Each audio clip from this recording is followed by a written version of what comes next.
C'est parti, comme ça permettra d'avoir le replay pour ceux qui nous l'ont demandé et qui n'ont pas la possibilité d'être là depuis le début. Donc, on est parti, bonsoir à tous. On va parler ce soir de sponsoring principalement, essentiellement, avec beaucoup de détails et sponsoring appliqué au sport mécanique. Je vais partager mon écran. Voilà. Et puis, dites-moi si effectivement vous voyez bien On mon le voit écran. bien. Je vais le mettre en plein écran. Voilà. Donc, la thématique, c'est effectivement autour du sponsoring et bien évidemment des partenaires et j'imagine beaucoup plus encore autour de l'argent, comment financer ces saisons de sport mécanique. Et c'est ce qu'on va voir ce soir. Donc, je vais me présenter en quelques mots puisque je sais qu'il y a beaucoup de gens qui sont là pour la première fois avec nous. Donc moi, je suis le fondateur de My Racing Coach. J'ai un BPGEPS en sport auto, je pilote en F3 historique. Ma spécialité à My Racing Coach, c'est les acquisitions de données. Malgré tout, j'ai quand même réussi à apprendre pas mal de petites choses au niveau marketing, au niveau sponsoring, grâce à Fabrice, puisque Fabrice est notre intervenant expert en marketing et je vais le laisser se présenter. Merci Stéphane. Bonsoir à toutes et à tous. Moi effectivement oui, je suis un ancien pilote. J'ai évolué en promo sport, en super motard. J'ai fait un petit peu d'endurance également. Je me suis toujours passionné en fait pour la recherche de partenaires, y compris lorsque je courais. Voilà, ça a été une passion très très très très vite. J'ai fait une bonne partie de ma carrière. Un peu plus de 30 ans maintenant que je suis spécialisé dans la recherche de partenaires, fidélisation. D'abord comme salarié à la Fédération française de moto, où j'étais responsable de la publicité et des partenariats. Ensuite, KTM France pendant 6 ans, Fort de France, pardon, pour le team engagé en rallye raid à l'époque, fin des années 90, début des années 2000. Un petit passage par une agence de communication parisienne et depuis 2007, en fait, je suis prestataire pour Kawasaki, différents teams officiels, Kawasaki, motocross, endurance et jet ski. Un beau parcours. Ouais. Alors, je vous propose de démarrer vraiment dans le vif du sujet et de commencer à poser les bases ensemble, de savoir de quoi on va parler quand on parle de sponsoring. Et en fait, quoi de mieux que de démarrer par vos propres mots? Et en fait, le sponsoring, c'est quoi? Donc, beaucoup de gens nous ont écrit, alors j'ai mis juste quelques extraits, parce qu'effectivement, on vous a demandé de partager un petit peu ce qu'était la vision du sponsoring pour vous. On parle beaucoup de visibilité, on parle beaucoup de réseau, on parle beaucoup d'emplacement sur la voiture. Ça, c'est des choses qui reviennent beaucoup, beaucoup, beaucoup. On va voir ensemble que ça a certaines limites, ça, et on va essayer d'aller un petit peu au-delà. Il y a quand même aussi des notions de partage, des partages entre le lien, en tout cas, entre le coureur et l'entreprise, entre le pilote et l'entreprise, des mots comme confiance, des partenariats, des valeurs communes. Et ça, c'est des choses qui sont très fortes. Donc, voilà, c'est pas forcément, j'allais dire, une représentation statistique, mais c'est plutôt les différentes interprétations que vous pouvez avoir, en tout cas que vous nous avez remontées pour savoir quelle était pour vous la vision du sponsoring. L'autre question qu'on a posée aussi, c'est qu'est-ce qui vous bloque? Qu'est-ce qui vous bloque pour trouver des sponsors? Qu'est-ce qui fait que parfois ça marche pas? Et là aussi, j'ai mis quelques extraits. Beaucoup parlent de manque de méthode. Donc, j'ai trouvé ça très intéressant parce que si on écrit manque de méthode, c'est qu'on doit penser qu'avec une méthode, ça fonctionne. On doit penser aussi qu'une méthode existe. Et c'est effectivement ce qu'on va vous présenter un petit peu ce soir. Euh, la structure, le fait de comment structurer, comment vendre son projet, ça c'est des choses qui sont remontées. J'ai bien aimé aussi ne pas passer pour des mendiants. Et ça, je crois que Fabrice, tu vas avoir vraiment l'occasion de battre ça en brèche parce que c'est vraiment ce qu'on va faire ce soir, montrer comment on va pouvoir se rendre attractif aux yeux des entreprises. Donc voilà, dans vos mots, ce qui bloque et votre vision du sponsoring. Je vais ajouter une chose et qui va aller, j'allais dire, dans les deux sens. Est-ce que quand on a un résultat, ça garantit d'avoir un sponsor? Et puis, inversement, est-ce qu'il faut absolument, tant qu'on n'a pas de résultat, on n'aura pas de sponsor? Est-ce que tu peux déjà donner quelques éléments là-dessus, Fabrice? Oui, oui, je pense que ce qui est important, on va le revoir, ça va être battu en brèche, ça, mais il faut avant tout être force de proposition. Ça, c'est vraiment très important. On va le voir là aussi, quitte à le redire plusieurs fois, c'est important parce qu'il y a quand même des mots-clés qu'on va essayer de mettre de côté et qu'on va ingurgiter, entre guillemets. Euh, il y a cette notion effectivement d'être force de proposition, d'être prestataire et non demandeur. Mais aussi, à partir du moment où presque physiquement, on se met de l'autre côté du bureau et on se met à la place du chef d'entreprise, bah, effectivement, là, j'ai vu passer dans les commentaires, il faut que ce soit win-win, ben, bien entendu. Voilà, alors forcément, il y a toujours un petit décalage, c'est pas, l'équilibre n'est pas toujours génial entre celui qui finance et celui qui offre la prestation dans notre domaine. Mais voilà, c'est pas parce que, enfin, on peut très bien, vous en connaissez forcément tous, on en connaît tous autour de nous, des gens quelquefois, alors, peut-être pas qu'on jalouse, mais on se dit, bah tiens, lui, il est moins bon que moi et il a plus de partenaires. Donc, bah, posons-nous la question de savoir pourquoi et peut-être qu'il est force de proposition auprès des entreprises. Oui. C'est ça, et puis on a quelques beaux exemples dont on va pouvoir vous partager, parce qu'il y a des gens qui ont débuté avec nous, qui ont réussi à débuter en disant, moi je veux faire de la course, la première chose à faire, ben, je vais faire un dossier de sponsoring, et après je vais pouvoir courir. Donc effectivement, c'est pas réservé à ceux qui gagnent, et puis aussi, il faut bien avoir conscience que c'est pas parce qu'on a gagné un titre que les sponsors accourent. Donc il y a un travail à faire vraiment dans les deux sens là-dessus. Alors, tout de suite, dans le vif du sujet, d'où vient l'argent? Ça, c'est une slide qui est extrêmement importante. Il faut comprendre exactement comment on va construire le projet, ou en tout cas le programme autour du sponsoring. La première chose, le premier niveau, en fait, c'est les fonds propres, c'est son argent perso, en fait. Son argent personnel, c'est avec ça qu'on démarre. Et là, effectivement, ben, on peut être plus ou moins heureux là-dessus, avoir une enveloppe plus ou moins grande, mais dans tous les cas, il faut avoir un minimum d'argent au départ. C'est pas possible aujourd'hui de démarrer un projet de sponsoring si on a vraiment zéro, zéro, zéro. Il faut avoir un minimum. Le deuxième step, euh, j'appelle ça love money, c'est une expression, mais en fait, c'est ce qui va être la famille, les amis, c'est les gens qui vont rentrer dans le projet, qui vont aider. Ça peut être aussi des entreprises qui vont aider en disant, voilà, ah, ben, le projet me plaît bien ou j'aime bien ce que tu fais, écoute, ça fait du sens, voilà, je te donne tant. Et en fait, ça implique quelque chose de vachement important, c'est qu'il n'y a pas nécessairement de contrepartie. Voilà, c'est un don. Alors, évidemment, ça, c'est le premier niveau à aller chercher parce que c'est en général le plus facile, c'est les gens qui nous entourent, c'est ceux qui nous connaissent bien en tout cas, mais ça a une portée relativement limitée. Alors, sauf exception, hein, il y a toujours un mécène qui va se trouver dans le lot pour financer, mais c'est vraiment extrêmement rare. Et aujourd'hui, c'est pas là-dessus qu'on va miser. Mais en tout cas, il n'y a pas de contrepartie au deuxième niveau. Le troisième niveau, c'est tout ce qui va être la dotation de produits, les partenariats, les échanges de matériel. Et là, on commence à rentrer dans une notion d'échange. On n'est plus sur du don, on a un échange. Quelqu'un va nous permettre, nous donner quelque chose matériellement, en tout cas, ou nous donner par exemple accès à un camion pour se déplacer. Donner. Typiquement, on est en plein dans l'opération Pilote Espoir avec My Racing Coach. My Racing Coach, c'est une dotation. C'est voilà, le pilote espoir, c'est une dotation, c'est du partenariat. Et le dernier niveau, peut-être le Graal, le sponsoring, là, il faut bien comprendre que c'est un échange avec les entreprises.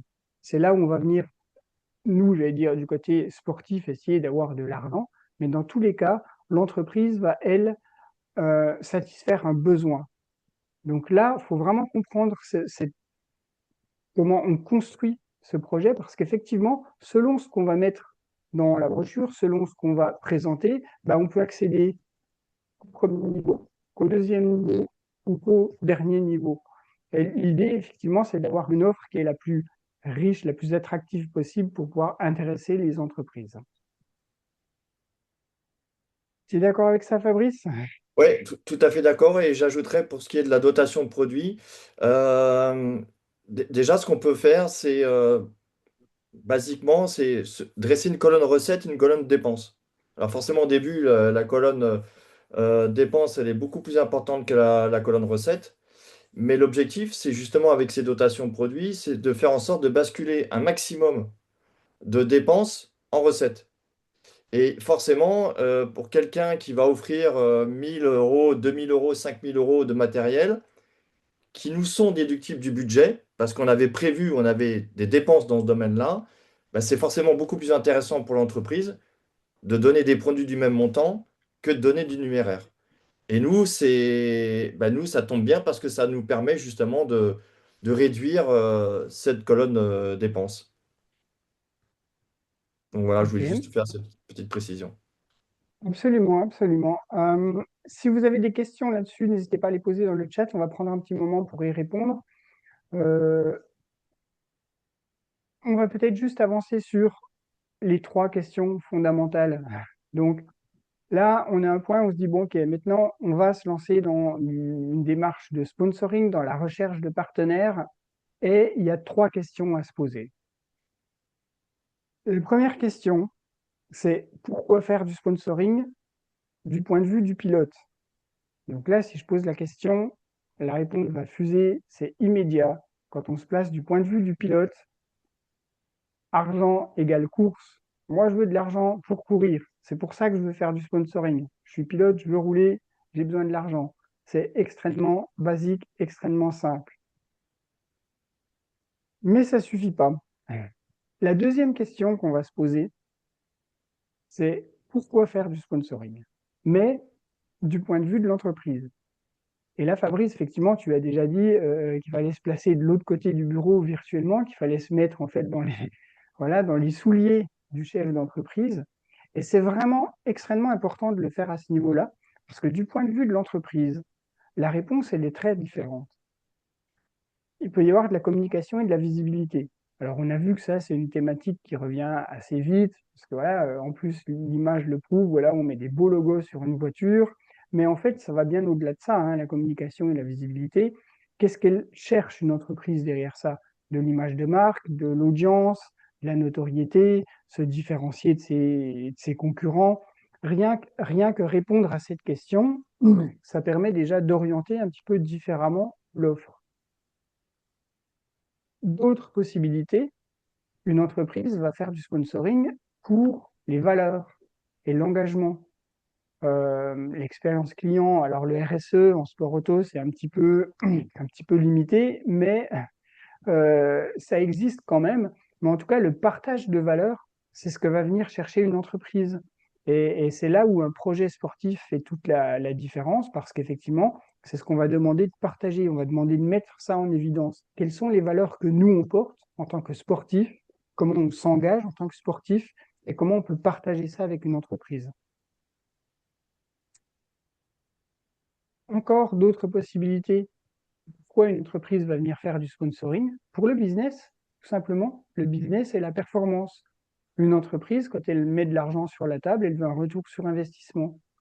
Euh, elle veut créer des partenariats, elle veut travailler son réseau, elle veut avoir de la performance, elle veut rencontrer d'autres gens. Donc ça, c'est vraiment quelque chose qui est extrêmement important à avoir conscience parce que les besoins de l'entreprise en matière de sponsoring sont beaucoup, beaucoup plus vastes que le besoin du pilote, qui est très basique.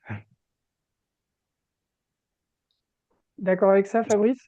Oui, je suis tout à fait d'accord avec ça. Ce qui est important aussi, c'est de connaître le positionnement de l'entreprise. Ça, c'est l'une des questions à poser, c'est l'une des premières recherches à faire. Les entreprises, elles s'adressent ou à une cible grand public ou à une cible professionnelle.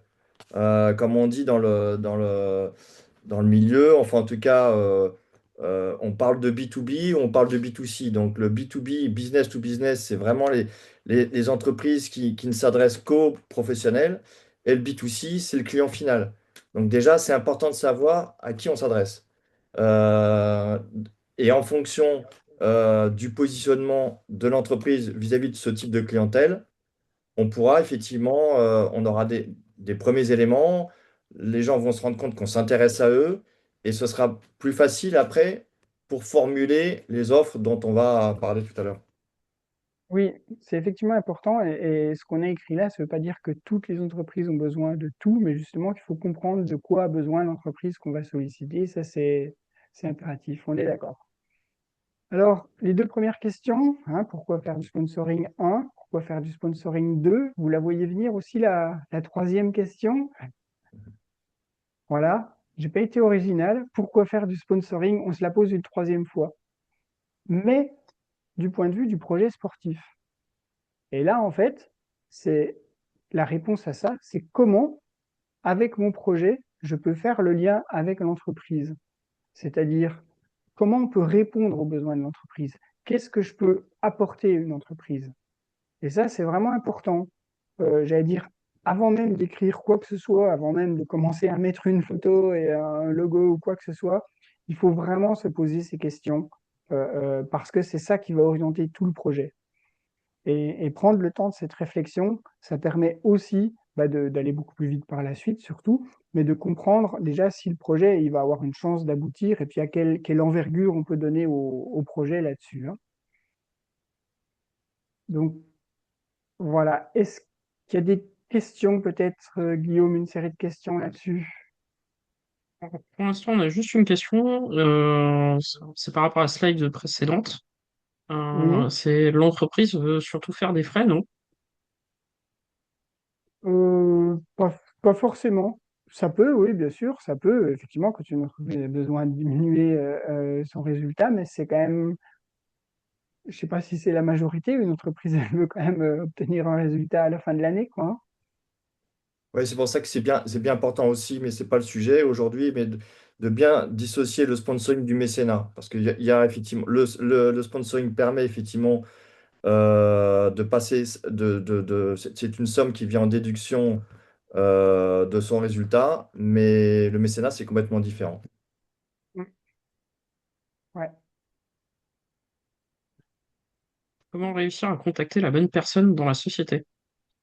Alors, ben, tout dépend de la taille de la société. Si c'est effectivement une petite PME composée de 5 à 10 personnes, il faudra identifier le décisionnaire, c'est le gérant. Donc ça, c'est relativement pratique. C'est plutôt ce qui nous intéresse, nous, dans notre cas de figure, quand on démarre dans ce type de démarche. On ne va pas contacter des multinationales. On ne va pas faire le grand écart. On est débutant et contacter des multinationales où on n'a aucune chance. Il vaut mieux contacter des petites entreprises de proximité, donc celles qui sont autour de chez soi. Et là, c'est moins compliqué de trouver le décideur, puisque le décideur, en général, c'est le gérant. Voilà. Après, plus on monte dans la hiérarchie de l'entreprise, plus les entreprises sont importantes. Si on passe de la TPE à la PME, voire à davantage, hein, grosse PME, grosse PMI. Là, bah, on va en passer du gérant au directeur commercial et du directeur commercial au directeur marketing. Mm. Ça n'empêche que la question est très pertinente parce que y répondre, ça veut aussi dire que on ne contacte pas une entreprise si on ne connaît pas la personne. Exactement. C'est peine perdue. Envoyer Exactement.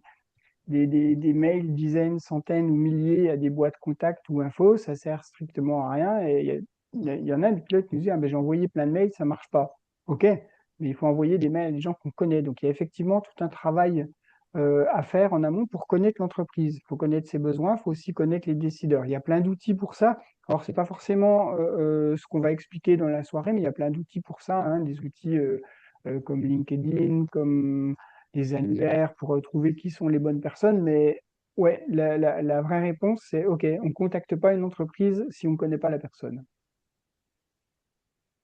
Comment on peut savoir le positionnement d'une entreprise?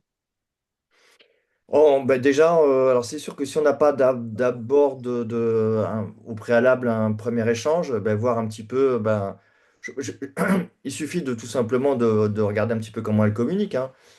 Voilà, est-ce qu'elle communique ben, sur son site internet et sur ses réseaux?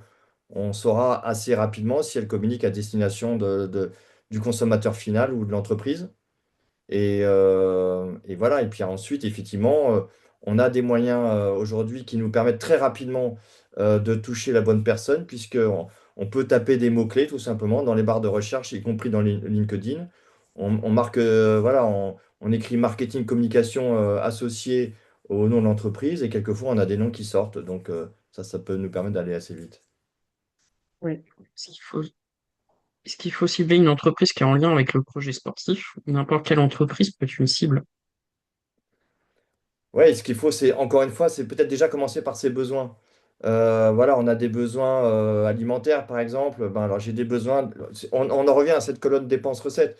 Dans ma colonne dépenses, j'ai beaucoup de frais alimentaires parce que je déplace toute une équipe. Bon, ben là, je vais me diriger, effectivement, je vais regarder un petit peu ce qu'il y a autour de moi. Supermarché, voire hypermarché. Il y a des profils aussi dont on voilà, il faut éviter d'aller sur les profils, entre guillemets, où il y a de l'embouteillage. Là, si on parle alimentaire, un exemple concret, plutôt que d'aller tout de suite à l'Hyper U du coin, le Leclerc, etc., il y a des supermarchés qui sont spécialisés que dans ce qu'on appelle le CHR, café, hôtel, restaurant, donc en fait des professionnels comme Métro, comme Promocash. Ceux-là, ils ont une clientèle donc professionnelle, B2B, ce qu'on disait tout à l'heure. Donc là, déjà, voilà, on dissocie Hyper U, Leclerc, c'est du grand public. Promocash, Métro, c'est du professionnel. Les Promocash, les métros, surtout les Promocash, ils sont plus accessibles parce que c'est des petites structures. Bah, ceux-là, ils sont moins démarchés, donc il y aura moins d'embouteillage, entre guillemets. Voilà, donc ça, c'est concrètement un besoin. J'ai un besoin voilà, de réduire ma facture alimentaire. Bah, je me dirige vers le Promocash qui est à côté de chez moi. Et est-ce qu'on doit fidéliser les entreprises pour créer notre projet sportif? Est-ce qu'on va fidéliser? Et- est-ce qu'on doit fidéliser les entreprises pour créer notre projet sportif? Bah, on les fidélise une fois que l'action est entamée. Mais c'est vrai que quand on rentre dans le bureau du décideur et que bah, finalement ça se passe bien et que ça se concrétise, bah, on est à peine sorti du bureau qu'il faut déjà penser à fidéliser le partenaire. Donc ça, c'est vraiment très très clair, hein. important parce qu'on a tendance à, voilà, à se dire, bah, ok, j'ai accompli mon rêve, j'ai accompli mon but, et derrière, derrière, c'est là où on n'a fait que la moitié du chemin finalement, puisque derrière, il faut mettre en place les prestations, et bah, c'est comme ça justement qu'on fidélise. Et puis, il est beaucoup plus facile de fidéliser un partenaire que d'aller en trouver un nouveau. C'est sûr. Exactement, exactement. C'est pour ça que c'est intéressant de s'inscrire sur le long terme, et que quand on a un petit peu d'expérience, ne pas hésiter à proposer des engagements sur la durée, sur plusieurs années. Mais là, c'est quand on a déjà un peu d'années de licence et un peu d'expérience. Ouais. Ok, on va avancer un peu et on reprendra une série de questions un petit peu après.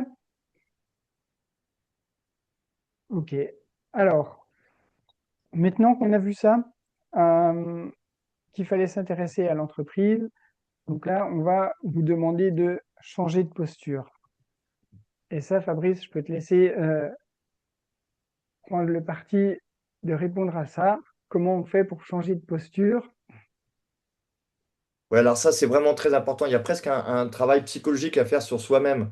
Parce que trop souvent, d'ailleurs, quand on entend des mots-clés qui ressortent, des expressions, est-ce que tu as demandé à un tel? Est-ce que un tel te soutient? Euh, Est-ce que voilà et en fait là on est effectivement dans cette position de demandeur et non de prestataire, et quand on est demandeur on est forcément en position de faiblesse. Donc nous l'idée c'est pas d'aller faire l'aumône, d'aller faire la quête. L'idée c'est d'être force de proposition encore une fois et d'avoir un certain nombre de prestations qui vont nous permettre de nous positionner, pour reprendre le terme de tout à l'heure, comme un prestataire. Donc j'offre, donc je demande. Donc ça, c'est vraiment très important. C'est pas à votre banqueur, messieurs, dames, vous donner ce que vous pouvez. Surtout pas. Surtout pas. Si effectivement on décide de, effectivement d'offrir des prestations, de proposer des services, on ne peut pas être en position de demandeur. On est forcément prestataire. Oui, ça c'est vraiment quelque chose qui est important et quand on va faire la brochure, donc voilà, quand on va en parler, on va éliminer tous ces mots, hein, tous ces mots qui sont Les mots demander, tabous, soutenir, etc. Ouais, c'est vraiment, on va enlever tout ça et c'est pas seulement, j'allais dire, une posture d'enlever les mots, c'est vraiment adapter finalement le programme sportif pour le rendre concret. Et puis surtout, ce qui est intéressant quand on adopte cette posture, c'est qu'on on n'est plus en situation d'infériorité en fait. Une entreprise a un besoin, exactement. potentiellement on peut y répondre. On peut y répondre avec notre projet. Donc effectivement, ça change complètement la donne. On n'est pas en train de demander. Ça, c'est vraiment, ça aide aussi pour moi, je vais même peut-être parler en mon nom, ça aide aussi justement quand on doit rencontrer des entreprises, quand on n'est pas toujours à l'aise de discuter avec un tel, bah, au moins ça nous place sur un statut vraiment différent, puisqu'on propose quelque chose. Et juste une précision importante aussi, c'est pas parce qu'on est en milieu associatif et même qu'on démarre l'activité compétition qu'il faut pas se positionner comme un prestataire. On est, à partir du moment, on peut très bien être en milieu associatif et avoir une attitude professionnelle.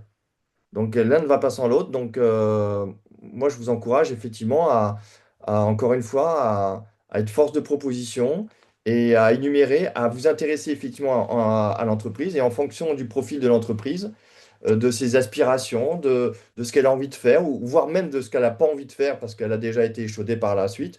Bah, c'est à ce moment-là après qu'on construit sa proposition. C'est ça. OK. Alors, on va aussi se poser la question, pourquoi moi? En fait, comment on va présenter tout ça? Comment on va, j'allais dire, emballer tout ça? En fait, ce qui est important, c'est que de comprendre quelles sont ses valeurs, quelles sont sa passion, quelle est son ambition, puisqu'en fait, chaque projet est unique, en fait. Le pilote est porteur de son projet. Il y a toujours une bonne raison dans son parcours, pourquoi on a envie de partager ça, pourquoi on a envie de rejoindre. Donc, il faut vraiment donner cette envie et ça passe par une notion de storytelling. Alors, storytelling, je ne voudrais pas que ce soit pris négativement, parce que effectivement, c'est raconter vraiment son histoire, mais sur le mode de la passion. Parce qu'effectivement, une des premières choses qu'on va mettre en avant dans la brochure, c'est les valeurs, c'est ce qu'on peut partager. Donc ça, c'est aussi vraiment important et c'est aussi ce qui va différencier un programme d'un autre. Voilà, on est au départ d'une série de courses. Pour les gens, par exemple, qui font du karting, il y a 30 pilotes au départ. Comment moi, je me différencie de mon collègue? Donc il y a toujours une bonne raison, mais c'est effectivement celle-ci qu'il faut la mettre en avant. Et c'est à cet endroit-là où on revient sur une des slides du début, que c'est pas nécessairement avec les résultats qu'on va le faire. Donc, si on a des résultats, qu'on a gagné des titres, évidemment, on va le mettre. Mais si on n'en a pas, on va vraiment trouver un autre moyen pour partager les valeurs et pas forcément les résultats. Ouais, puis je pense qu'il faut rester soi-même. Ce qui est aussi important, je pense, c'est de se projeter dans le regard de l'autre. Et l'autre, en fait, il a une vision différente que celle qu'on a de nous, de nous-mêmes, en fait. Et celui qui a accepté de vous recevoir, il est peut-être quelque part, peut-être pas forcément envieux, mais il respecte il respecte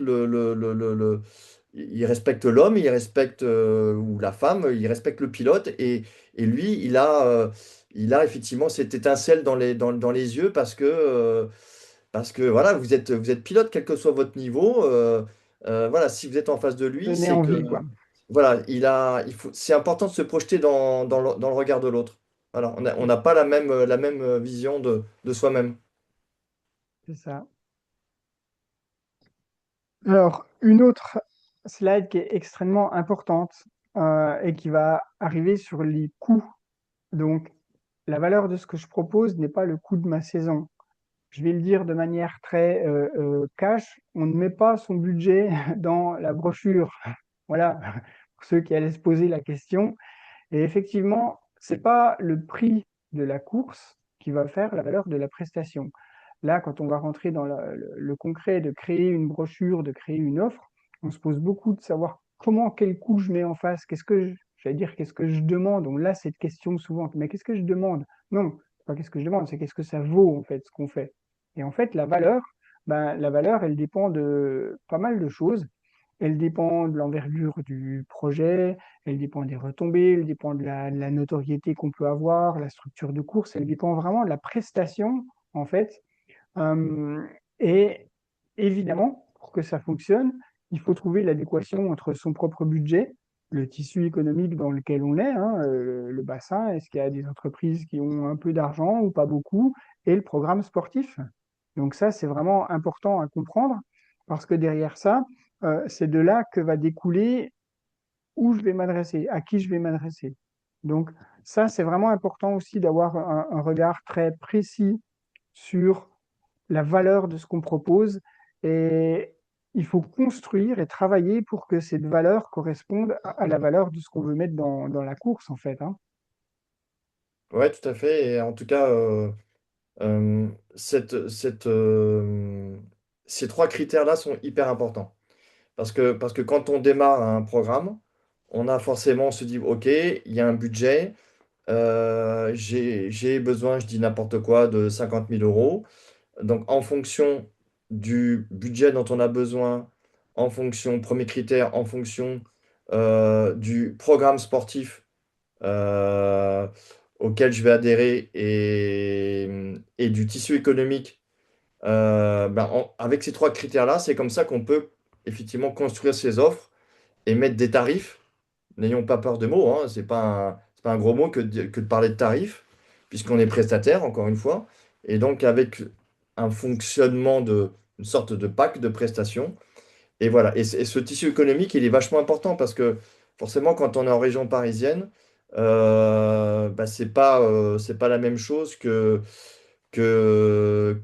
qu'être dans la Creuse ou en Lozère ou voire même dans les Landes où l'économie est plutôt est pas spécialement en forme. Donc voilà, donc c'est vraiment important, encore une fois, de se nourrir et de s'enrichir un petit peu de l'actualité économique qui nous entoure.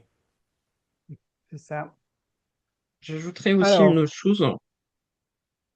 Juste, je oui, me permets, j'ajouterais une chose. Il y a une erreur qu'on voit souvent passer à My Racing Coach quand on reçoit des dossiers de sponsoring. C'est de mettre la valeur de la saison, combien coûte une saison. C'est pas quelque chose qui va forcément intéresser les partenaires, mais surtout qui risque de faire peur aux partenaires, aux potentiels partenaires quand il va voir une somme à 5 voire 6 chiffres. Ça va avoir plutôt tendance à les faire fuir que de s'engager vers la voie d'un partenariat. oui, c'est Ouais, ça, ouais. c'est vrai, Guillaume. En fait, le problème, c'est qu'on ne pourra jamais s'adresser. Enfin, on s'adresse à tout le monde. On s'adresse aux tout petits, mais on peut avoir un jour une opportunité de s'adresser à un très gros. Mais c'est pas pour autant, effectivement, qu'il faut qu'on mette le budget. Parce que les gens qui éclatent le budget, qui mettent le budget déplacement, le budget pneumatique, le budget, etc., préparation châssis, préparation moteur, forcément, c'est des montants importants. Et là, on se squeeze des petites structures. Donc, tout à fait d'accord avec ça. Ah, ok. Donc, maintenant, on arrive à un stade où on a quand même commencé à construire, on a potentiellement mis des chiffres en bas de la page et il faut évaluer son projet. Et là aussi, c'est quelque chose, oui, dont j'ai l'habitude, enfin, j'ai l'occasion de pouvoir échanger avec pas mal de pilotes. Et puis, on fait souvent le focus sur ses faiblesses en disant, ouais, mais bon, mon championnat, il intéresse personne, ou mon championnat, il n'y a pas grand-chose, ou ouais, mais il n'y a personne qui vient le voir. En fait, il faut bien avoir conscience que dans un projet sportif, une faiblesse égale une force. Pour le dire clairement, voilà, on participe à un championnat, alors je vais dire petit, je vais mettre des guillemets parce que voilà, on sait que la course, elle est toujours âpre sur la piste.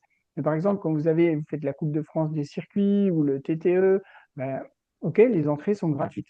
Du coup, ça permet de pouvoir amener des gens à moindre frais. Ça permet aussi d'avoir accès à tout. Si on est sur un championnat un petit peu plus huppé, ça va être difficile de faire tout visiter.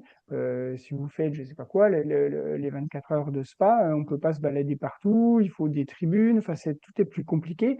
Donc en fait, à chaque fois qu'on a une force ou une faiblesse, en fait, il faut que, enfin, la faiblesse va devenir une force et la force peut être une faiblesse.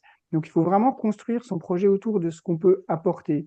On a beaucoup, au niveau du karting, discuté avec pas mal de pilotes qui disent ah, karting, ok, alors on reçoit le dossier en disant oui, il y a de la visibilité, je vais mettre mon autocollant sur le karting. Donc déjà, au moment où on est, je pense qu'on peut dire clairement, vous avez compris que ça, c'est pas là, c'est pas dans cette direction qu'on va. Après, sur le karting, il n'y a pas de place, il y a zéro spectateur. Qu'est-ce qu'on a à offrir? Et en fait, c'est même pas une question de niveau. Le karting, il n'y a pas de spectateurs, même à très haut niveau. Voilà, j'ai suivi des courses internationales pour faire les datas d'une grande équipe. Il n'y a pas de spectateurs, c'est comme ça. Il y a d'autres choses, par contre, mais il n'y a pas ça.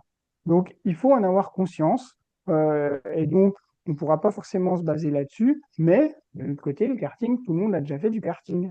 Le loc, au moins. Ah. Et puis ça, c'est accessible. On peut partager. En fait, on peut aller faire une course avec ses partenaires.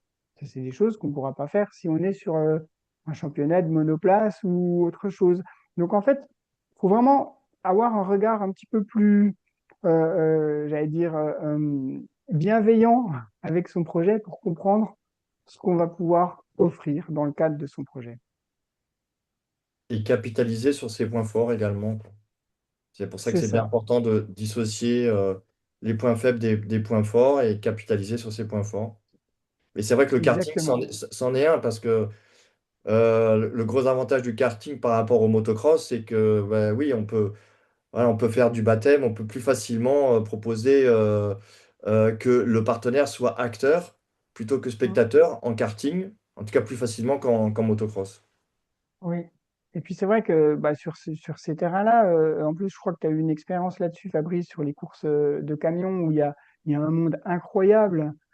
Les tribunes sont remplies, donc on vend pas tout à fait la même chose en fait selon les courses auxquelles on participe en fait, hein. Ben, tout dépend après de l'implication du promoteur, si effectivement il y a un bon service com, s'il y a un plan média qui est puissant, si voilà, et puis de l'attractivité de la discipline. Les courses camions, je suis intervenu pour pas mal d'équipes justement et sur des journées de formation et je me suis rendu compte que c'était hyper attractif les courses de camions parce qu'ils ont beaucoup de monde, ils ont beaucoup de spectateurs, c'est spectaculaire, tout est tourné vers vers la famille. Donc la cible elle peut pas être plus large quoi. Donc c'est des gens qui ont tout compris à l'accueil des spectateurs mais aussi des partenaires. Donc ils ont fait beaucoup d'efforts dans ce domaine-là ces dernières années.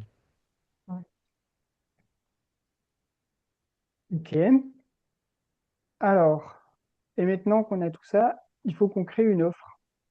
Et pour créer une offre, donc, on a vu qu'il faut connaître le besoin de l'entreprise et il faut avoir la capacité de proposer quelque chose. Et en fait, on va aller dans les deux sens ici pour se faciliter un petit peu la tâche. Dans un premier temps, qu'est-ce qu'on sait faire? Est-ce que je sais créer des événements? Est-ce que j'ai la capacité de faire des invitations courses? Quel est mon potentiel en communication? Est-ce que je sais mettre en place un échange de services, des démonstrations, des baptêmes? En fait, là, il faut vraiment recenser tout ce qu'on a la capacité de faire. C'est pas nécessaire, j'allais dire, d'inventer des choses qu'on ne sait pas faire facilement. Encore une fois, dans les discussions que j'ai pu avoir avec différents pilotes, et des pilotes qui disaient, ah, moi j'arrive à faire des soirées facilement parce que quelqu'un de ma famille sait faire du catering facilement, donc je peux organiser des soirées vraiment régulièrement. Ben, c'est cool, on va pouvoir faire des soirées partenaires très souvent. Un autre qui n'a pas la capacité parce qu'il n'a pas la salle, parce qu'il faut tout mettre en place, etc., ça va être un petit peu plus complexe de le mettre en place. Donc, il faut comprendre ce qu'on sait faire et puis, à partir de cette liste, commencer à créer en fait une offre. Et puis aussi, ce qui est intéressant, c'est que quand on démarre un projet, on a quand même toujours des petites idées en disant, ah, j'aimerais bien avoir un tel comme partenaire, j'aimerais bien que telle entreprise me rejoigne, j'aimerais bien que tel autre soit là parce que ça ferait du sens pour mon projet. Enfin, là où c'est un petit peu cette idée.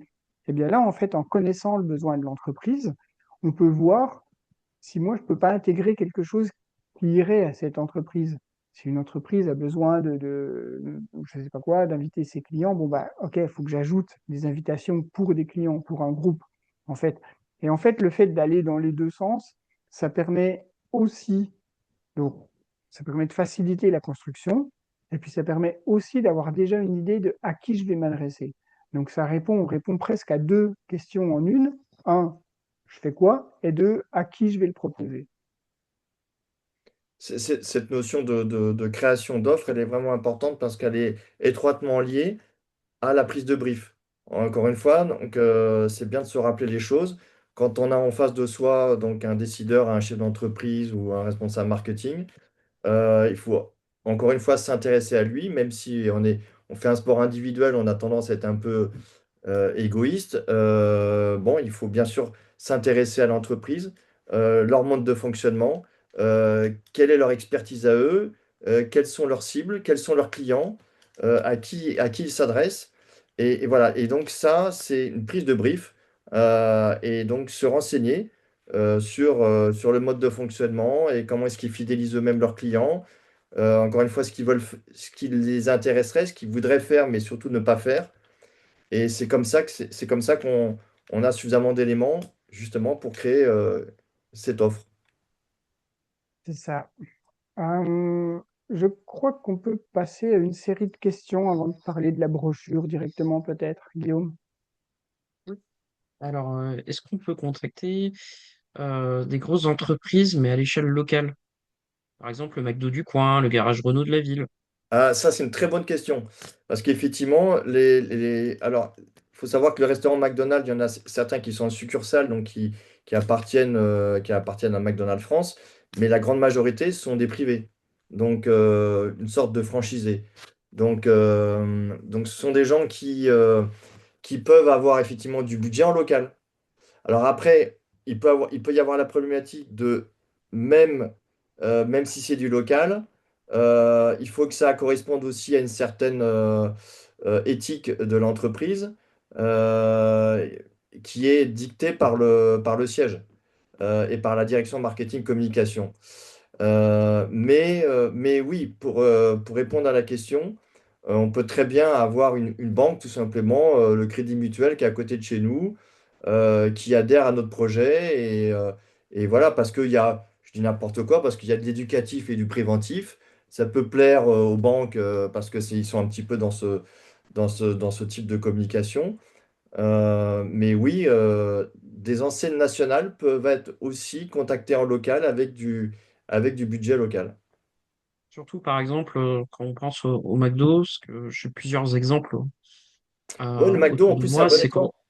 Ouais, Oui, parce que ils sont généralement ce qu'ils font, c'est de sponsoriser plutôt sur des courses locales. Donc on va dire, c'est le moment, on va dire, le plus pertinent pour aller démarcher. Forcément, si on fait une course à l'autre bout de la France, il y a un petit peu moins de chance. Par voilà. exemple, pour un championnat régional en karting, c'est très pertinent. Et traditionnellement, les McDonald's, alors il y a d'autres secteurs d'activité comme la grande distribution alimentaire, les Leclerc, les McDonald's ou même donc le Crédit Mutuel dans la banque. Traditionnellement, ce sont des enseignes qui n'ont pas été, qui ne sont pas réfractaires au sport mécanique. Voilà, donc c'est bon, quelquefois c'est un peu la loterie, mais oui, oui, il y a bien sûr des opportunités là à ce niveau-là.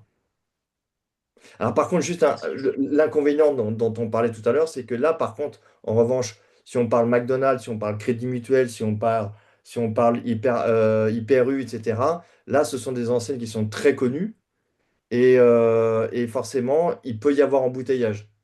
C'est pour ça que je citais Effectivement. tout à l'heure l'exemple de Promo Cash, où là, on est sur une problématique de clientèle professionnelle. Et comme c'est une clientèle professionnelle, bah, l'exposition, elle est pas là, elle n'est pas très présente. D'ailleurs, la plupart d'entre vous ne connaissent peut-être pas Promo Cash. Mais moi, c'est un partenaire que j'ai déjà eu il y a un certain temps déjà, où j'avais donné un petit coup de main à un pilote local. et on avait eu un partenariat avec Promocash. Donc, mais des exemples comme ça, il y en a d'autres. Mais là, donc d'un côté, il peut y avoir embouteillage. On est très nombreux et tout secteur d'activité, toute discipline sportive, aller tous vers les mêmes, donc en l'occurrence McDonald's. Et mais à vous aussi d'identifier ceux où en revanche, voilà, il y a pas cet embouteillage, quoi. Mm. OK. Est-ce qu'il est intéressant de préciser aux entreprises que le montant du sponsoring peut être déduit du résultat? Bah, ils le savent en Euh, général, hein. Ils le ouais. savent. Ça, à partir du moment où on est chez l'entreprise, on a un comptable et c'est une notion de base, donc tout le monde le sait, hein. Lorsque les entreprises sont près de chez nous, est-il mieux de se déplacer ou d'envoyer des mails? Bah, envoyer des mails qui sont impersonnels, ça sert pas à grand-chose. Ce qu'il faut, c'est personnaliser la première prise de contact. Donc, ce qu'il faut, c'est idéalement, c'est avoir un nom, un prénom, pouvoir avoir même un contact, alors pas forcément enfin en tout cas de vive voix, peut-être déjà par téléphone, pour pas perdre trop de temps et trop d'argent dans un déplacement inutile. Mais effectivement, les mails, Madame, Monsieur, c'est vous à l'échec. Une soci- Il y a aussi une question, quand on est sur la proximité, en fait, ça dépend aussi du type d'entreprise. Est-ce que le gérant, il est visible? C'est quoi? On parle d'un commerce, on parle d'un... Il faut voir en fait comment sont accessibles les personnes, parce que c'est pas nécessairement une question de proximité, quoi, hein. Si les personnes sont dans un bureau, ils ont des réunions toute la journée, même s'ils sont à côté de chez nous, on n'arrivera pas à les déranger. Par contre, si on va voir, j'allais dire, un artisan, ou là, il faut aller le voir à un moment donné où c'est un petit peu creux, ou quelqu'un qui est dans un magasin, à un moment donné où c'est un petit peu creux, il faut le trouver tout de suite. Là, il ne faut pas s'embêter à essayer de lui envoyer un mail, par exemple. Il y a un peu à adapter justement en fonction du profil de la personne à laquelle on souhaite s'adresser. Il n'y a pas de règle Surtout, absolue, hein. l'objectif est toujours d'aller voir le décideur. Un simple C'est caissier, ça. par exemple, ah, Ouais, mais ça, c'est une très bonne remarque parce qu'effectivement, on a souvent des gens dans les entreprises qui se donnent des rôles qu'ils n'ont pas. Et en fait, on perd notre temps parce qu'effectivement, si la personne, c'est pas lui manquer de respect que de dire qu'elle est au plus bas de l'échelle, bah, lui, il se fait un peu mousser, mais en fait, votre dossier, il est voué à l'échec parce que lui, c'est pas lui qui tient les cordons de la bourse, comme on dit. Mm. Donc c'est pour ça que c'est hyper important d'identifier le décideur. Ouais. Encore une question, Guillaume? oui, d'autres questions. Une société a refusé ma demande de sponsoring parce que je n'avais pas de numéro de TA et que je suis une personne lambda sans société. Est-ce que c'est souvent le Pas cas de ou numéro un 2. cas isolé? Pas de, pas TVA. de numéro 2. TVA. Oui.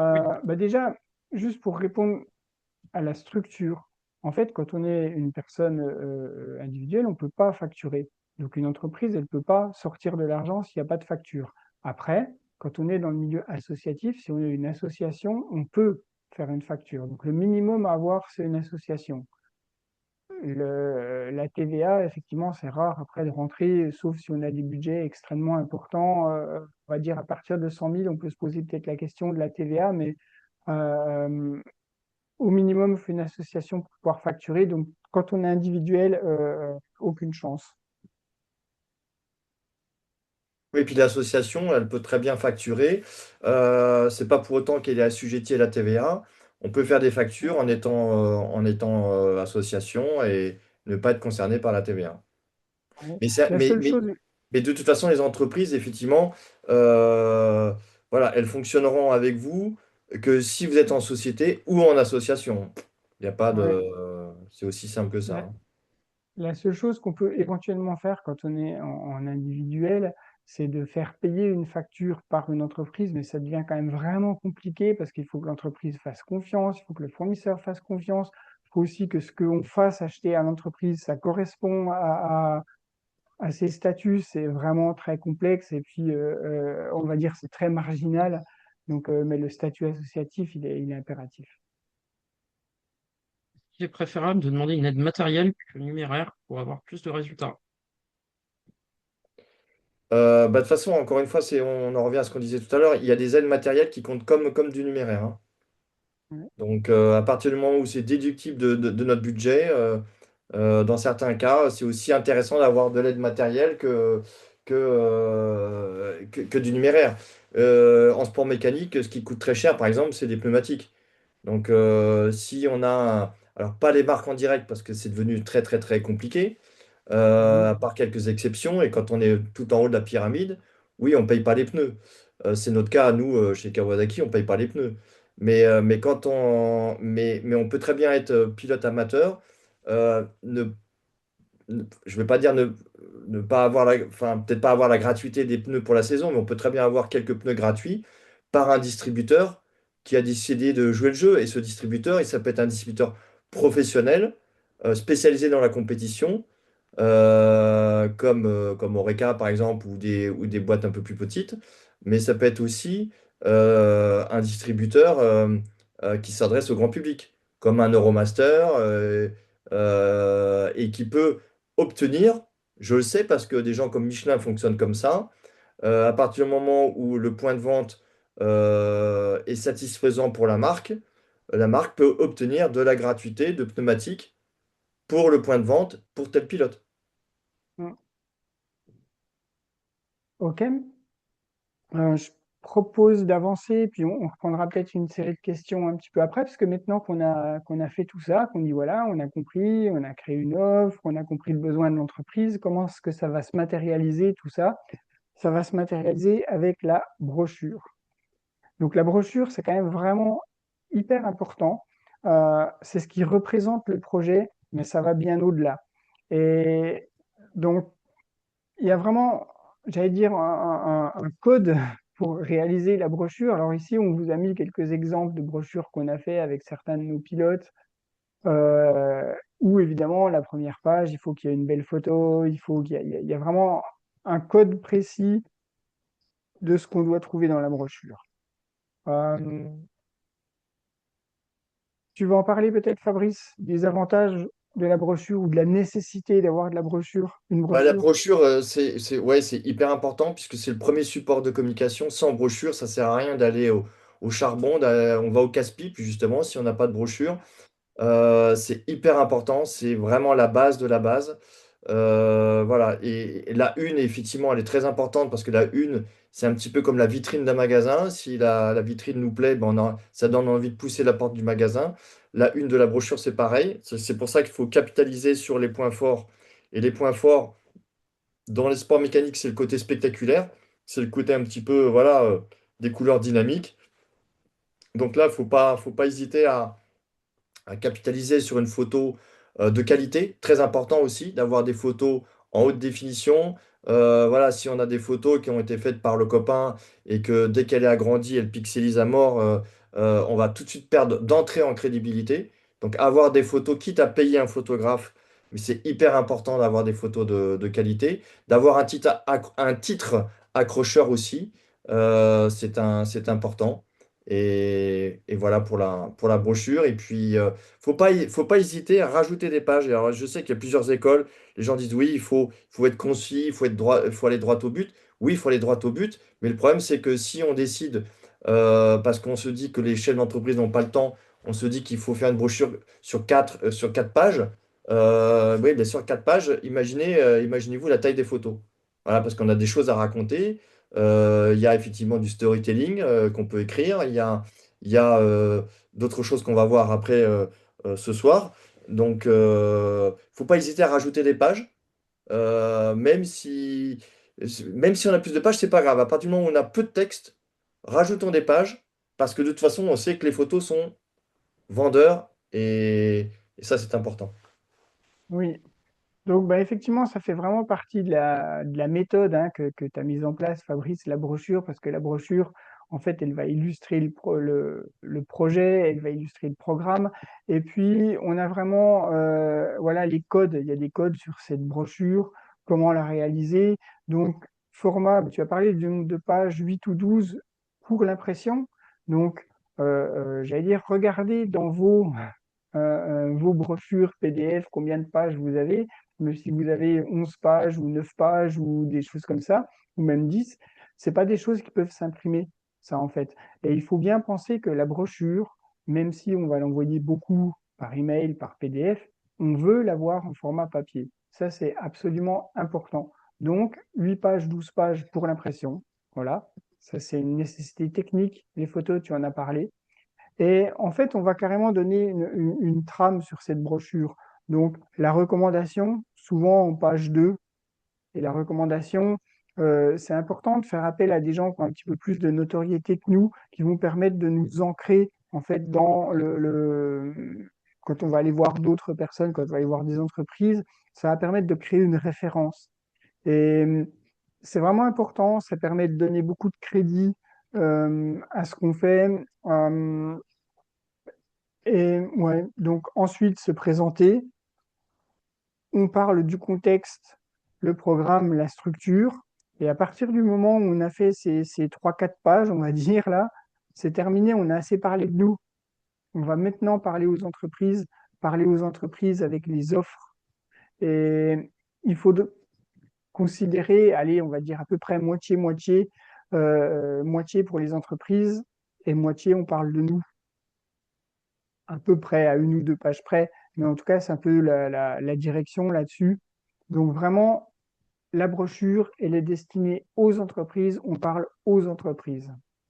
Ouais, c'est toujours tentant de parler de soi, de dire ce qu'on a fait, de nos objectifs, etc. Mais encore une fois, il faut consacrer de la place pour les entreprises, leur montrer qu'on s'intéresse à eux. Ce qui est très important aussi, très très très important, c'est que la brochure, en fait, quand on est face à un chef d'entreprise ça peut être déstabilisant parce que il y a des gens qui ont de la bouteille, qui ont de l'expérience, voilà. Et nous, on est jeunes pilotes, pas beaucoup d'expérience, on peut être intimidé très très rapidement. L'avantage de la brochure, c'est que vous allez dérouler les pages au fur et à mesure que vous allez dérouler votre entretien. Et dans une brochure, effectivement, au début, il peut y avoir une recommandation. Ben, tiens, je suis recommandé par un tel. Pourquoi? Je vais me présenter. Et au fur et à mesure que... voilà. Et en fait, et c'est normal, pour n'importe quel rendez-vous, en introduction, on se présente. Ben, dans la brochure, c'est pareil. Quand on ouvre les premières pages, c'est la présentation du pilote, la présentation de l'équipe s'il y en a une, etc., etc. Donc ça va vous permettre de ne pas perdre le fil et de pouvoir dérouler comme ça. Au fur et à mesure que vous allez dérouler votre entretien, vous allez dérouler les pages de votre brochure. Oui.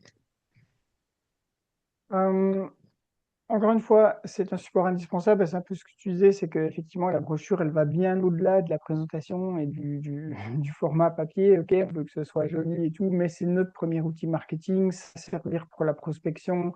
Ça nous sert aussi à trouver les nouvelles cibles parce qu'on a mis l'offre en place. Donc, c'est vraiment, il n'y a pas de mot que ce soit indispensable. C'est vraiment ce qu'il faut avoir. Sans brochure, on ne peut pas parler de démarche sponsoring là-dessus. C'est pas possible. Tout à fait. Euh, qu'est-ce que... Quelques questions sur la brochure? Alors, est-ce que mentionner des sponsors qui nous suivent déjà depuis 1 ou 2 ans peut motiver les nouveaux sponsors? Oui, il faut les mettre, bien sûr. Ça donne confiance. Oui, ça donne confiance. Les petits peuvent attirer les gros ou les gros ou inversement. En tout cas, ce qui est important, c'est d'avoir des logos sur sa brochure. Parce que si on met pas de logo, ça veut dire qu'on n'a pas de partenaire. Si on n'a pas de partenaire, on peut se poser des questions, quoi. Donc, et même si au tout début, bah, il faut bien démarrer, on n'a pas de partenaire, mais par contre, on peut avoir des remises conséquentes. Si par exemple, je m'adresse au point S à côté de chez moi ou à l'Euromaster et que j'ai des remises sur des pneus Racing Michelin, par exemple, bon, bah, faut pas avoir peur de mettre le logo Michelin. Ça va être un gage de notoriété, en tout cas. Voilà. On n'a pas de partenaire, mais on a des remises. Bah, à partir du moment où on affiche des logos d'entreprises connues, bah, ça va nous permettre de gagner en crédibilité. Oui, quand on démarre vraiment de 0, 0, on n'hésite pas à mettre forcément les logos du championnat, de la FFSA, si on participe à un championnat de Exactement, France, ce genre de choses, exactement. parce que ça, c'est des choses qui donnent de la crédibilité visuellement, même si, évidemment, personne ne comprendra qu'on est sponsorisé, entre guillemets, par la FFSA, hein, par exemple. Mais Oui, bon, oui, tout à fait. Mais et voilà. Et au même titre que on se fait tirer le portrait et qu'on est en photo en combinaison, ben voilà, une combinaison vierge, un casque vierge, ça attire pas les partenaires, hein. oui, Justement, d'autres une questions, question un petit Guillaume? peu en lien. Si on est une néophyte, donc on n'a pas de photo en compétition, est-ce qu'il existe un substitut? Ouais, non, mais après, faut éviter d'être. Enfin, faut rester soi-même, quoi. Si on débute, bon, ben, à ce moment-là, on peut peut-être faire une journée club, avoir quelqu'un qui puisse faire des photos. Ou de toute façon, les journées club, il y a toujours des photographes semi-pro ou voire pro qui vont vous demander quelques sous pour des photos. Mais encore une fois, il ne faut pas hésiter à payer un photographe, même amateur, pour quelques photos. Vous êtes sur une journée club. À partir du moment où la voiture elle est déjà stickée, ben voilà, vous avez déjà une base. Clairement, c'est un des éléments les plus importants je dirais, surtout en enfin, quitte à le faire en début de saison, mais de mettre un petit peu de budget dans les photos, mais qui va vous servir finalement toute l'année, que ce soit pour la brochure, mais aussi pour vos réseaux sociaux. Euh, si vous êtes vraiment juste en termes de budget, il ne s'agit pas forcément de faire forcément des photos sur chaque meeting, mais au moins d'avoir assez de photos pour illustrer toute votre communication tout au long de la saison. Ouais, C'est exactement. ça. D'autres questions? Comment obtenir des recommandations lorsqu'on débute en sport auto? Hum, Ben là aussi, ben là, il faut quand même un minimum de connaissances, hein. Si par exemple, alors un exemple concret, je débute en sport auto, mais je fais des stages de pilotage. Par exemple avec Stéphane Le Chine. Je peux très bien avoir une recommandation de Stéphane Le Chine, puisque Stéphane Le Chine me connaît, puisque j'ai déjà intégré ses stages. Voilà, donc on peut très bien avoir une recommandation d'un BPGEPS, d'un pilote de renom, voilà, quelqu'un qui va tout de suite donner, encore une fois, du crédit à la brochure. J'allais dire, il suffit de demander parfois. Ouais, ouais, Et bien puis, sûr. Ouais. je voudrais donner un exemple réel qu'on a vécu, nous, voilà, alors avec quelqu'un qui a beaucoup, beaucoup plus de notoriété que moi. Mais effectivement, on a un pilote qui voulait démarrer en rallye, puis on parle de cette fameuse recommandation. Il dit, ouais, mais moi, je sais pas à qui demander. Et il se trouve qu'en fait, cette personne, il faisait de la déco de voiture et il faisait la déco de Johan Bonato, mais il ne connaissait pas beaucoup plus que ça. Simplement, il lui a demandé, il a eu sa reco. Et donc voilà, je trouve cet exemple qui est vraiment bien parce que voilà, ce gars, il débutait, il voulait démarrer en rallye, donc voilà, au niveau, j'allais dire le plus bas, en tout cas débutant, et il s'adresse à quelqu'un qui est multiple champion de France, et il n'y a pas eu de souci. Donc effectivement, et ça faisait du sens, évidemment, parce qu'ils avaient un lien. Il ne faut pas non plus forcément aller demander à quelque chose où il n'y a pas de lien. Là, lui, il y avait le lien parce qu'il faisait sa déco. Mais effectivement, on arrive quasiment toujours, dans tous les cas de figure qu'on a réalisés jusqu'à maintenant, on arrive à trouver quelque chose qui fait du sens sur la recommandation. Ouais, et puis cette recommandation, il faut qu'elle apporte quelque chose. Et le plus, c'est la fin de cette recommandation qui va être orientée vers quelque chose du style, ben voilà, moi, ce jeune est méritant pour telle ou telle raison, moi j'y crois, je compte sur vous. Et là, c'est signé par quelqu'un de connu ou en tout cas quelqu'un qui a pignon sur rue et qui a une certaine crédibilité. Mm. Ça peut être des Ça partenaires peut aussi, être, hein. oui, les partenaires, on a de Ouais, très beaux exemples Manière Racing Coach dans les brochures qu'on a déjà pu faire de chefs ouais. d'entreprise qui ont laissé de très Chef beaux. d'entreprise ou politique également, quand il est quelqu'un qui a été soutenu par sa région, voilà, ce genre de choses, ça met en confiance. Ouais, puis les partenaires appellent les partenaires, donc C'est ça. c'est aussi intéressant d'avoir une recommandation. La recommandation, elle peut être faite par quelqu'un du sérail, c'est-à-dire quelqu'un du sport automobile ou du sport moto, mais ça peut être aussi, entre guillemets, un people ou une figure locale qui n'a rien à voir avec le sport, mais qui a cette médiatisation parce que cette personne, elle a une grosse communauté sur les réseaux, ce genre de choses. Mais ça peut être aussi effectivement le troisième profil, le partenaire, ça peut très bien matcher aussi. Mm. Et Ok. enfin, est-ce qu'on peut donner des exemples concrets d'offres qu'on peut mettre dans la brochure? D'offres, Oui. d'accord. Là, c'est compliqué On parce en que a un peu parlé, quoi. on en a pour un petit moment, On en a mais un peu parlé quand même, Fabrice, des offres oui, avec les invitations, les soirées oui. business, les baptêmes de piste, vraiment tout ce qui va. On en a un petit peu parlé là-dessus. Alors, je Tout comprends derrière dépendra la du profil de question. l'entreprise. Toujours pareil. Tout Oui, dépendra et de ce qu'on sait faire. du profil de l'entreprise, si elle s'oriente vers le grand public ou si elle s'oriente vers le professionnel. Et déjà, à Mm, partir du moment où on sait ça, ben on peut commencer à faire des propositions ou de visibilité ou de fidélisation de clients. Mais en tout cas, mm, voilà. Faut aussi, je fais une petite parenthèse par rapport à ça, mais les sports mécaniques, c'est un vecteur quand même de communication où les gens sont tous réunis par une seule et même passion, quoi. ouais. Donc ça peut fédérer. Donc c'est important de fédérer également.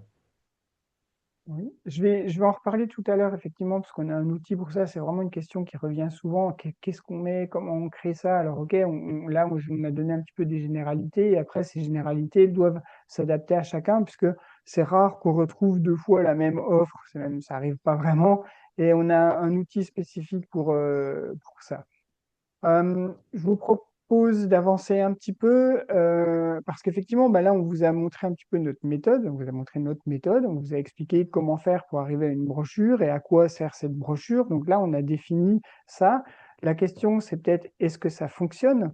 Bah aujourd'hui, on a eu des retours qui sont super intéressants de nos pilotes, voilà, réels, et des choses qui sont toujours vraiment intéressantes à entendre, le fait de voir le regard des interlocuteurs changer quand on leur présente une brochure dans la main, le fait, il y a beaucoup de choses qui tournent autour du changement, dire ah ben ça m'a changé mes perspectives, ça m'a permis de voir les choses différemment, et surtout le fait d'être à égal avec les entreprises, ou en tout cas d'avoir moins de complexes quand on va voir les entreprises.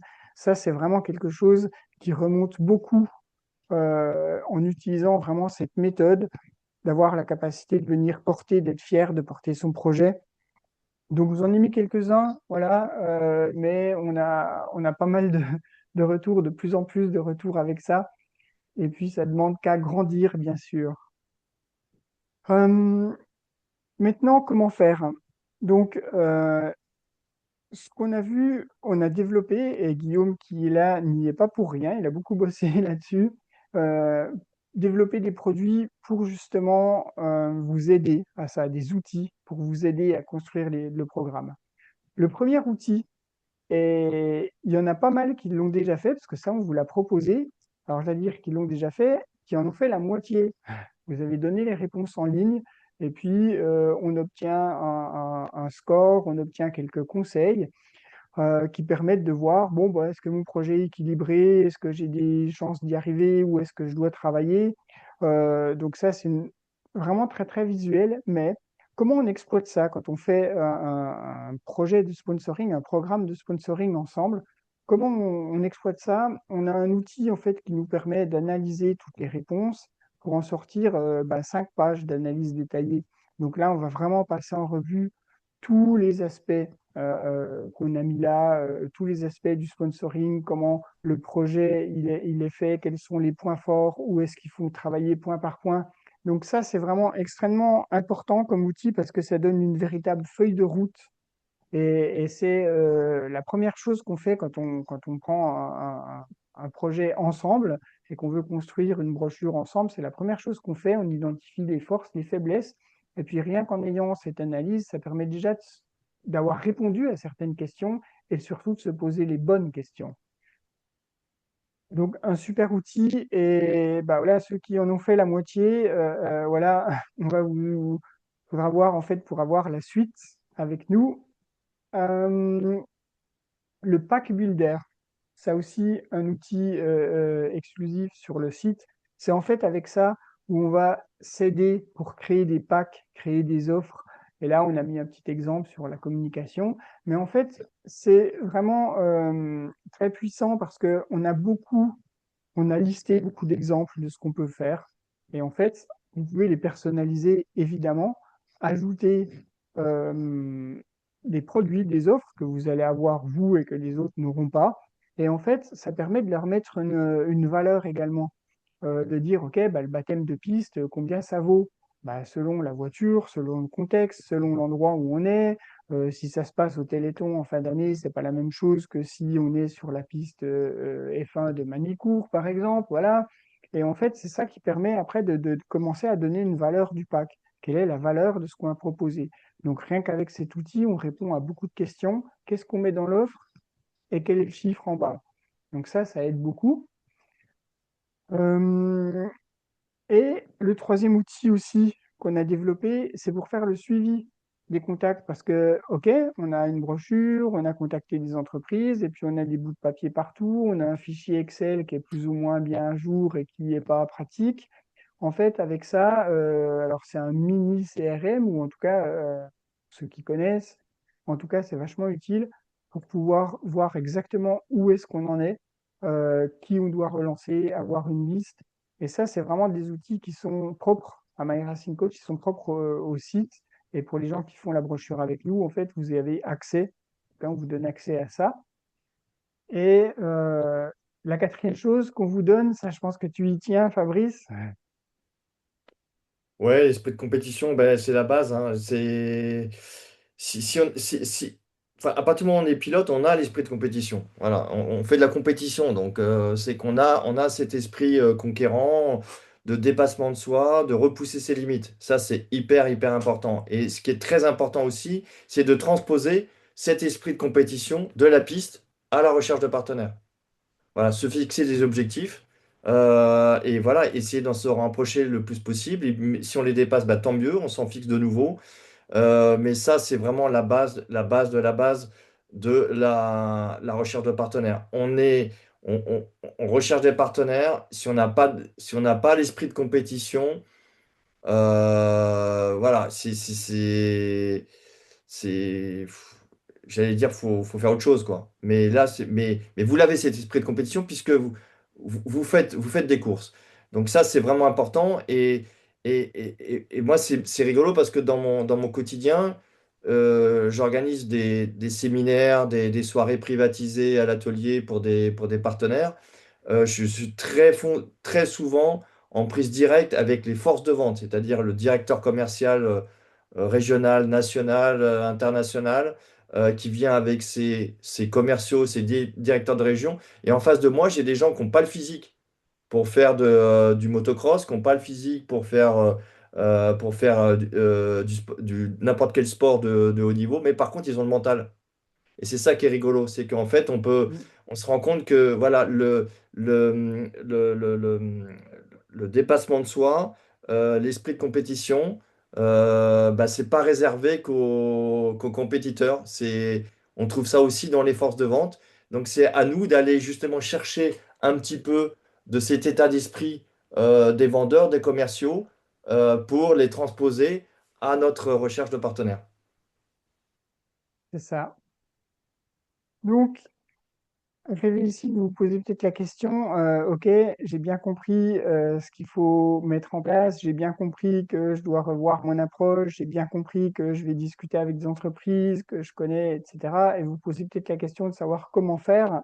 Donc effectivement, c'est là qu'on intervient, puisque comment faire? Ben, nous, on a créé un programme. Donc ce programme, ça fait quelques années qu'on le perfectionne avec Fabrice. Et ce qu'on vous propose, en fait, tout simplement, bah voilà, c'est votre brochure clé en main pour un prix imbattable en fait, hein, moins de 500 euros, et de le faire ensemble, donc de la manière suivante. On va faire 4 masterclass en live, donc on va se voir 4 fois. On va faire ça dans tout le mois d'avril. On vous fait la réalisation graphique. Donc voilà, pour ceux qui ne sont pas à l'aise avec Canva, avec les outils, on l'a fait pour vous. Et on vous accompagne pour les premiers pas. Donc ça, c'est vraiment j'allais dire, presque le maximum du programme qu'on fait avec vous. Le but qu'on s'est fixé, c'est de dire, la saison avance, fin du mois d'avril, tout le monde a sa brochure dans la main. Elle est faite. Donc on prend un mois ensemble et on fait la brochure. Euh, Cette offre est sur le site internet.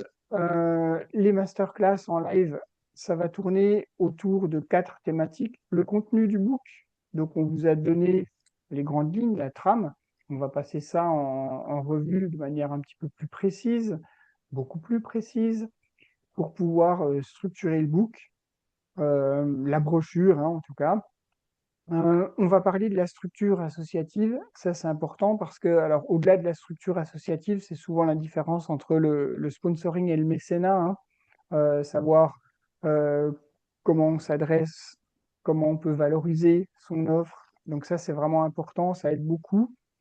La rédaction de l'offre. Donc voilà, même si on a un outil fantastique qui marche très bien, rédiger son offre, c'est le cœur de la brochure, c'est aussi le cœur de toute la démarche. Donc on passe du temps pour ça. Et puis la dernière, qui n'est pas la moins importante, c'est parler de la mise en forme graphique, parce que bah, il faut aussi que le contenu, l'offre magnifique qu'on a rédigée aux entreprises, il faut aussi qu'elle soit mise en forme de très belle manière. Ça aussi, c'est important. Donc, on a déjà différents templates qu'on adapte avec les formes, les couleurs, voilà. Mais c'est important aussi pour vous de comprendre qu'est-ce qu'il y a derrière toute cette partie graphique. Donc ça, c'est ce qu'on va faire ensemble. Ce qui est inclus, donc en résumé, la réalisation du graphique du book, l'accès au CRM, 1 an, voilà.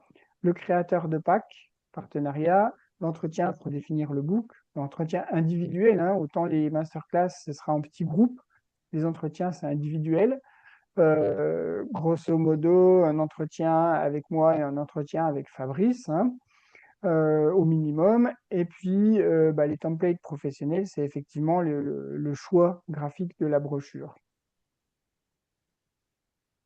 En option, pour ceux qui veulent aller plus loin, il y a le bilan des réseaux sociaux parce que, alors, on n'en a pas beaucoup parlé, mais on sait que ça revient très souvent dans ça. Ah bah oui, bah, je vais offrir la communication sur les réseaux. Ouais, très bien. Mais il faut aussi que les réseaux soient au niveau.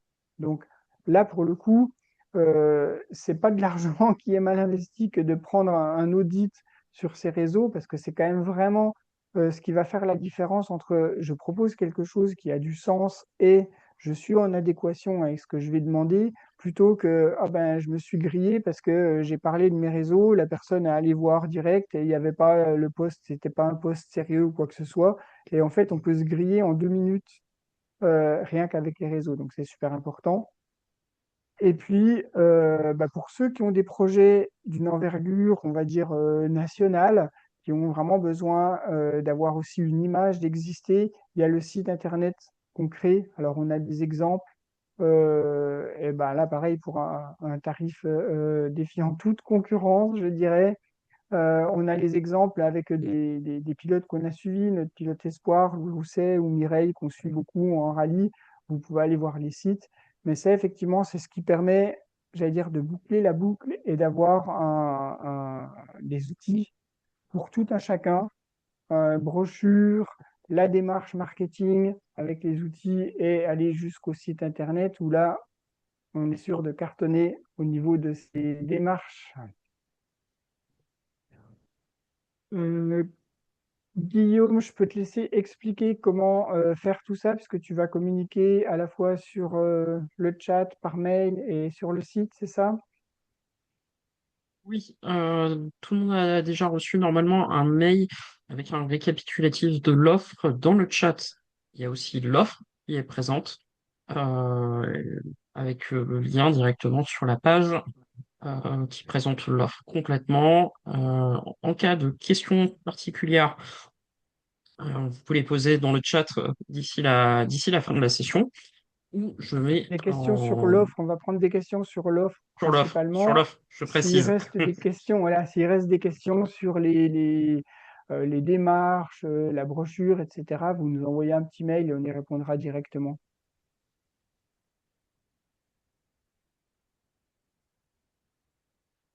Et tout de suite, en commentaire, notre adresse email principale. Voilà. Ok. Est-ce qu'il y a des questions sur l'offre? Alors, Le non, pas déroulement? particulièrement. Donc c'est que tout est clair alors. Savoir que normalement, via PayPal, il y a aussi la possibilité de payer en 4 fois sans frais. Ça dépend de Oui, l'éligibilité de chacun. C'est quelque chose qu'on n'a pas forcément précisé, c'est ça. mais selon le statut de votre compte PayPal, il est parfois possible de le faire. Oui. En tout cas, c'est sûr qu'en résumé, c'est le, voilà, c'est le bon moment en tout cas pour le faire. Sur la saison, il reste, la saison est déjà démarrée. En tout cas, il y a déjà des courses qui ont eu lieu. Il faut vraiment l'avoir, cette brochure, pour accompagner bah, le besoin encore, s'il y a besoin de nouveaux sponsors, et pour accompagner aussi bah, le déroulement de la saison. Donc voilà, on s'est mis ce challenge, un mois pour la faire, avec une offre qui, je pense, vaut très largement le coup, puisque c'est votre investissement en fait pour votre saison. Ok, eh bien, si pas de questions sur l'offre, je vous propose de nous retrouver bah, directement sur le site, d'aller voir ça tout de suite. Et merci à tous pour votre participation, pour nous avoir écoutés jusqu'au bout. Merci à Fabrice pour son intervention. Merci à Merci à Guillaume pour tous. avoir géré le back-office. Merci pour Merci à l'écoute tous. et pour les questions pertinentes. Voilà. Merci à tous.